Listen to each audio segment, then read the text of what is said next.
ப்ளவுஸில் ஆம்கோல் வளைவு எடுக்கிறோம் இல்லைங்களா, அதுக்கு ஒரு சின்ன டிப்ஸ் தரேன். இது நான் அளவு ப்ளவுஸை வச்சு போட்ட ஆம்கோல் வளைவு. இது கரெக்டாக இருக்கா இல்லையா அப்படிங்கிறத எப்படி செக் பண்ணலாம் அப்படின்னு பார்த்தீங்க அப்படின்னா, ஒன்று நீங்கள் டேப் வச்சு இந்த இடத்துல ஒரு 1.5 இன்ச் வருதா அப்படிங்கிறதையும் செக் பண்ணிக்கோங்க. அடுத்து பார்த்தீங்க அப்படின்னா, இந்த இடத்துல இருந்து இது ஒரு 5.25 வருது. இந்த 5.25 பாதி அப்படின்னா நமக்கு எவ்வளோ வரும் அப்படின்னு பார்த்தீங்கன்னா, இந்த டிஸ்டன்ஸ் வருது. 2.25 ஒரு பாயிண்ட் வருது. அப்போ நமக்கு இந்த இடத்துல இருந்து 2.25 ஒரு பாயிண்ட் வருதா அப்படிங்கிறத பார்த்துக்கோங்க. அதே மாதிரி இந்த சைடில் இருந்து இப்போ 4 வருது அப்படின்னா இந்த இடத்துல ஒரு 2 வரணும். இப்படி வருதா அப்படிங்கிறதையும் பார்த்துக்கோங்க.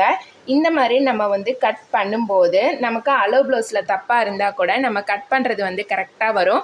ட்ரை பண்ணி பாருங்கள், எந்த மிஸ்டேக்கும் இருக்காது. இந்த மாதிரி ஸ்டிச்சிங் சம்மந்தமான விஷயங்கள் தெரிஞ்சுக்கணும் அப்படின்னா மறக்காமல் சப்ஸ்கிரைப் பண்ணி சப்போர்ட் பண்ணுங்கள். தேங்க்ஸ் ஃபார் வாட்சிங்.